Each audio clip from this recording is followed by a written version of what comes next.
The stories of Mahabharata, retold by Yudhistir Bhaumik.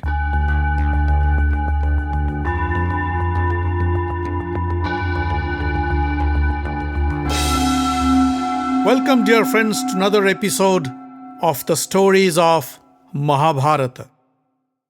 In the last episode, we heard how Indra tricked Karna to give him the armor and earring with which Karna was born. In return, Karna received the Ekagni weapon to kill his arch-rival Arjun.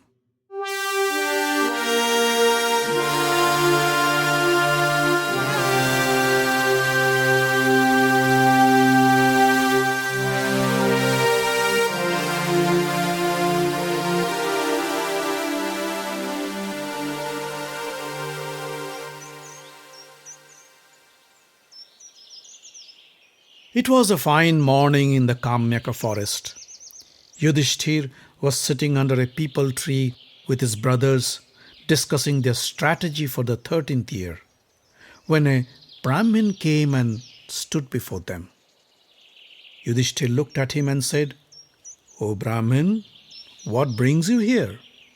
Is there something we can do for you?" The Brahmin with folded palms said, "O King Yudhistir, I have a serious problem. I had kept my bow drill hanging in a tree branch. A deer came to eat the leaves of the tree and somehow the bow got stuck in his antlers. The deer got scared and ran away with the bow drill. We tried to catch the deer but failed. Please, King, help us get back our bow drill. Without it, I won't be able to light the fire for my evening worship." Yudhisthira knew the seriousness of the problem. The Brahmins use the bow drill to light fire, and missing the evening fire worship is something they cannot afford to do. Yudhisthira stood up and said, "Don't worry. We will find the deer and get your bow drill before your evening worship." He turned to his brothers and said, "Let's go." The Pandava brothers picked up their weapons and walked into the forest looking for the deer.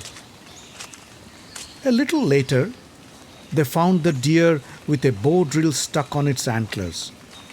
Nakul raised his bow and aimed to shoot the deer.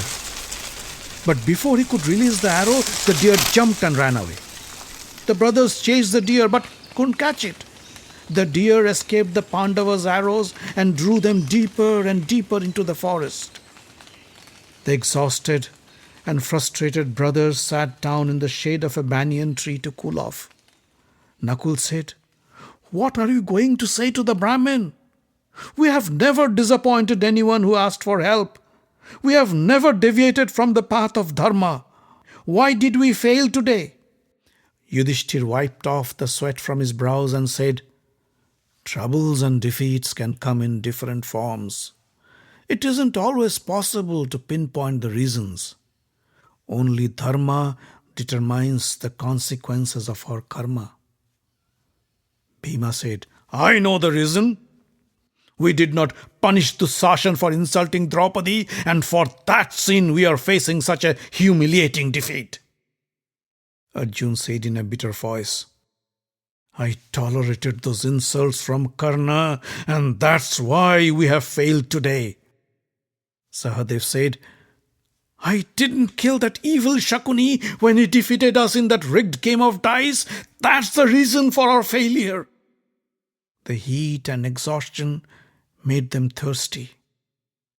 Yudhisthira called Nakul and said, "Can you please climb up this tree and see if you can find any lake nearby?"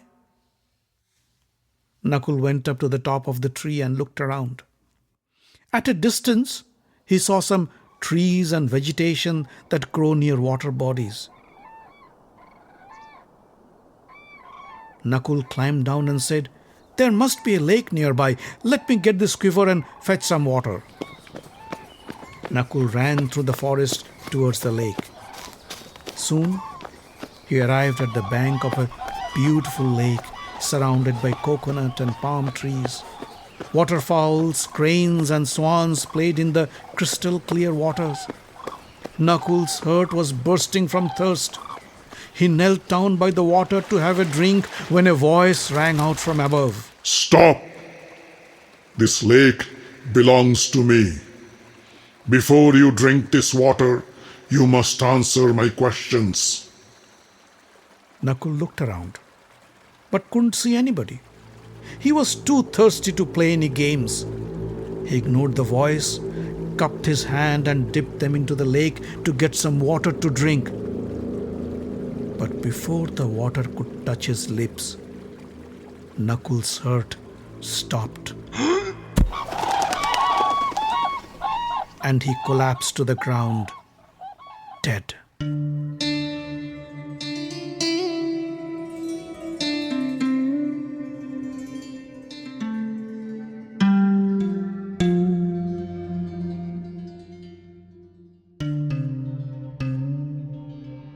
Yudhistir and the other brothers were waiting for Nakul. It shouldn't have taken so long to fetch water, thought Yudhistir. He called Sahadev and said, "Go find Nakul and bring some water for us." Sahadev followed Nakul's tracks and arrived at the lake. Sahadev was delighted to see the clear water of the lake. He was so excited that he didn't even notice Nakul's dead body lying on the banks. As he was about to take a drink, the voice rang out again. Sahadev ignored the voice and he too fell dead on the bank of the lake. Yudhishthir then sent Arjun, followed by Bhim. Both ignored the voice and suffered the same fate as Nakul and Sahadev. Yudhishthir felt something must have gone wrong. He picked up his weapon and followed the path of his brothers. Soon he arrived at the lake. The beauty of the lake enchanted him. The gentle sound of water lapping on the banks enhanced his thirst. He walked towards the water, and what he saw was the worst sight of his life. His 4 brothers lying dead with their weapons scattered all around. Yudhishthir was shocked. Engulfed in pain and trembling like a leaf, Yudhishthir dropped on his knees next to his brothers. He felt like crying out loud, but no sound came out of his parched throat. How could such gallant warriors like Bhim, Arjun, Nakul and Sahadev die such an unceremonious death? Who could have killed them? Could it be some assassin employed by Duryodhan and Shakuni? He couldn't find any wound on his brother's body. Neither could he find any footmarks on the ground. He stood up and looked around. He stepped into the water, and as the cold water touched his feet, he felt his thirst again. He dipped his cupped hands into the water to have a drink when the voice rang out again. Stop, Yudhishthir. Look at me. I am the crane sitting on the tree above you. I own this lake. You cannot drink this water without answering my questions. Your brothers ignored me, and I have sent them to their death. You too will die if you don't obey me. Yudhishthir looked up and saw a huge crane sitting on top of a tree next to him.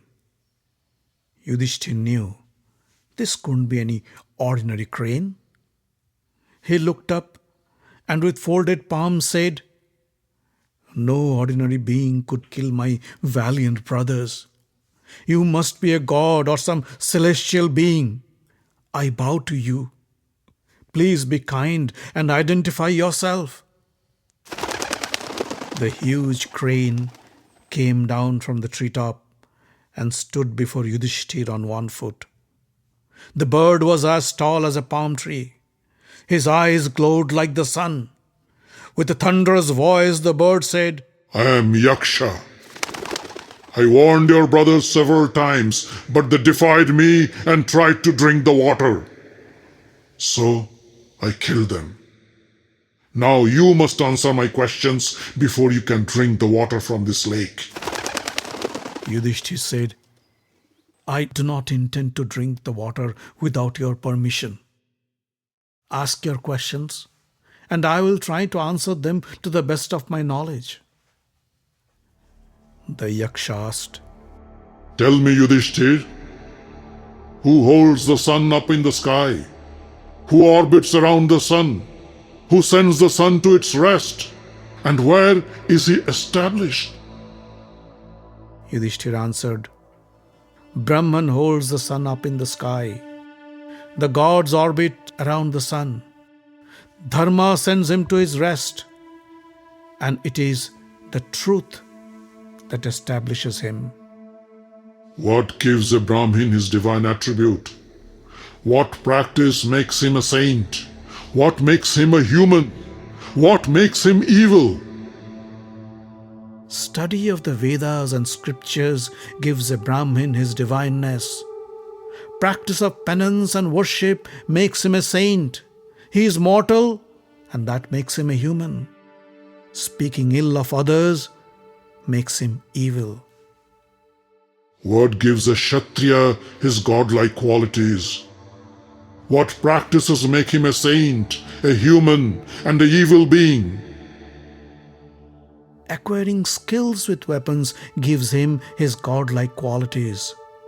Practice of sacrifice and yajna makes him a saint. Fear makes him a human. And to abandon a refugee makes him evil. Who is heavier than earth? Who is taller than sky? Who is faster than wind? Who is more abundant than grass? Mother is heavier than earth. Father is taller than sky. Our mind can race faster than wind, and our thoughts are more abundant than grass. Who doesn't close their eyes during sleep? Who doesn't move after birth? Who doesn't have a hurt? And who grows with speed? A fish doesn't close its eyes when they sleep. An egg doesn't move after birth. A rock doesn't have a hurt. A river grows with speed. Who is a friend of an expatriate, of a family man, and of a sick person? An expatriate's friend is his companion. A family person's friend is his spouse. And a sick person's friend is his doctor. Giving up what makes a person popular? Quitting what rids a person of his grief? Forsaking what makes a man rich? Abandoning what makes a man happy? Giving up ego makes a person popular. Quitting anger rids a person of his grief. Forsaking desire makes a person rich.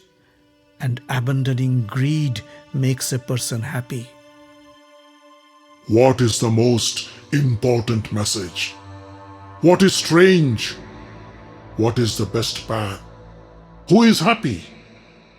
Answer these 4 questions and you can drink the water. Humans and animals are being constantly cooked in this illusory world as its pot, and the sun its fire, and the months and seasons its utensils. This is the most important message. Animals are dying every moment, every day. Still they try to live and strive to become immortal. What can be stranger? Scriptures are many. So is knowledge. No 2 wise men agree on a single path of knowledge. Hence, the path taken by the majority of the wise is the path to follow. And one who is free of debt, doesn't live abroad, and can afford a simple meal of vegetables a day is the happiest person. You have answered all my questions to my satisfaction. I will revive one of your brothers. Tell me whom you would like to see alive. If you so wish, please revive Nakul. I want him to be alive. That is strange. I know Bhim is your favorite and Arjun is your strength. Instead of saving them, why would you want to save your stepbrother Nakul? Kunti and Madri are both our mothers. I want at least one son of each to live." Yaksha was happy with Yudhishthir's answers. O King Yudhistir, you are indeed the living embodiment of Dharma. Instead of wealth and might, you preferred the path of non-violence. I will grant life to all your brothers. With Yaksha's blessings, Bhim, Arjun, Nakul and Sahadev woke up from their death sleep. The brothers drank from the lake and felt refreshed and invigorated. Yudhishthir bowed down to Yaksha and said, "Lord, you stand in the lake on one foot in the form of a crane. I am sure you are not a Yaksha, because a Yaksha cannot kill my brothers. You must be a god. Please, reveal yourself to us." The Yaksha shed off the form of a crane and said, My son, I am your father, Dharma. I am pleased with you. I want to give you a gift. Tell me, what do you want? Yudhishthir said, "We are searching for the bow drill of the Brahmin. Please make sure that the Brahmin is not deprived of his duty of performing the fire sacrifice." Dharma smiled and said, To test you, I took the form of a deer and stole the bow drill. He returned the bow drill to Yudhishthir. Ask for something else. "We have spent our 12 years in exile. Now we go into hiding for 1 year. Bless, such that nobody could recognize us in our 13th year." Dharma said, Don't worry. I bless you. Even if you stay the way you are, nobody would be able to recognize you. Spend your 13th year in the kingdom of Virat. You'd be able to live there in whatever way you wish. The Pandavas thanked Dharma and went back to the hermitage and returned the bow drill to the Brahmin. The Brahmin thanked them and left happy to perform his evening ritual of fire sacrifice. The Stories of Mahabharata is written, directed and told by Sudipta Bhawmik. Audio engineering, original music and sound design by Avi Ziv. Find us online at facebook.com/Mahabharata podcast. Join the group for updates and news. Subscribe to the podcast using iTunes or any other podcast catcher.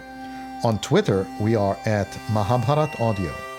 The podcast is distributed under the Creative Commons non-commercial license.